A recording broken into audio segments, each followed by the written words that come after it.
mortals. I am the BookTube Goddess, the #1 drag queen booktuber on YouTube.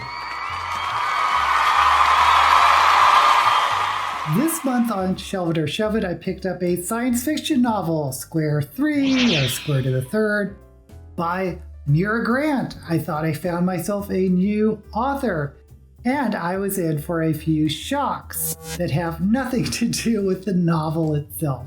You want to know what those were? First, I had assumed I was reading an author I had never read before. Wrong!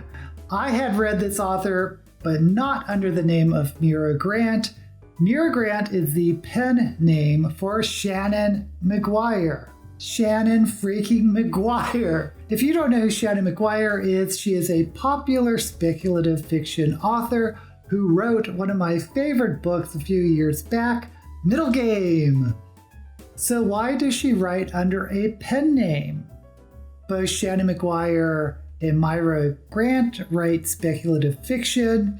It's apparently no great secret she writes under both names. It's listed in Goodreads, and it's also listed on Shannon McGuire's and Mira Grant's websites. And on the Mira Grant website, it says that Shannon McGuire is a mild-mannered urban fantasy author. So I guess that makes Mira Grant a wild and crazy science fiction author? I don't know.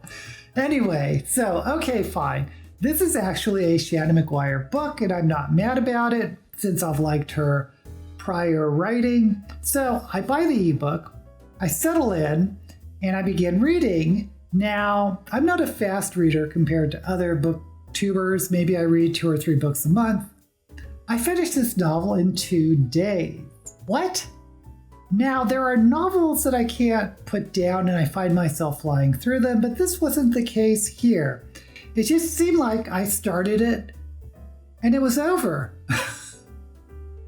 So I looked it up, and it's only 112 pages long, which pretty much makes it a novella. Since I now needed something else to read, I immediately picked up Jade City by Fonda Lee, which I've been wanting to read. And guess what? It cost the exact same price as Square3, $4.99. And Jade City is 612 pages, so it's almost 6 times longer than Square3, but they cost the same. You tell me if that makes any sense. And this isn't the first time I've picked up a novel in Shelve It or Shove It and found out it was a novella. Remember Psalm for the Wild Built? At least when I read Murderbot, I knew I was getting a novella since a lot of people in my live stream told me so. But why, oh why, do they price a novel the same as a novella? I just don't get it. Part of me feels a little ripped off. Of course, this only happens to those of us who read ebooks, since we have no idea how long a book is when we get it, unless you look it up, and I usually don't. Anyway, the whole thing just is crazy to me. But what about the book? Square3 actually has a pretty cool concept. It's a contemporary set in 2022.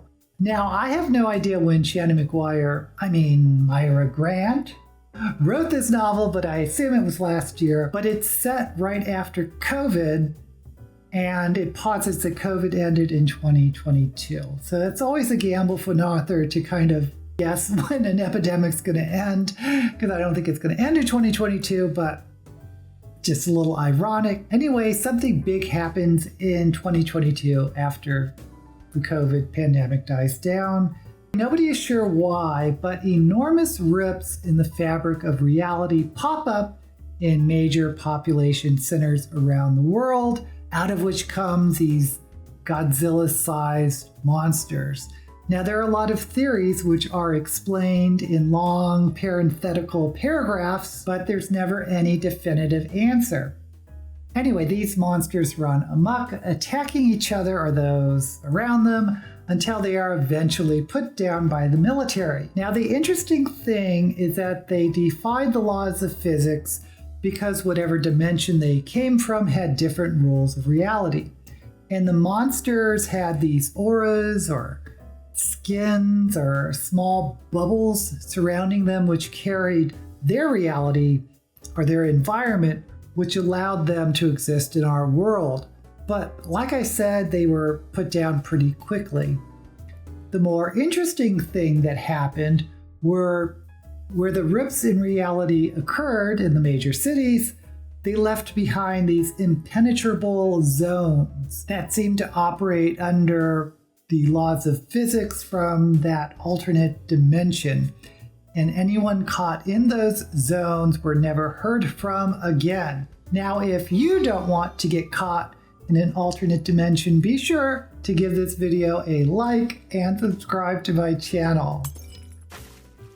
Now, the story follows two sisters when they were young girls, and when reality ripped apart in their home city of Evanston, Catherine was caught in the other dimension, and Susan was safe on the other side. Then we fast forward 12 years. Susan is now a scientist who specializes in rift physics, which is the study of the rifts where her sister disappeared. Now, in the Evanston zone, remember, no one from our side of reality can enter the incursion zones, as they're called, but there's indication that there's some sort of message being left from the other side. So we follow Susan as she investigates the Evanston zone, tries to find out more of what happened to her sister 12 years ago, handles a nosy graduate student, and navigates through the politics of the military who want to control the zones and everything about them. Since this is science fiction, what about the science part?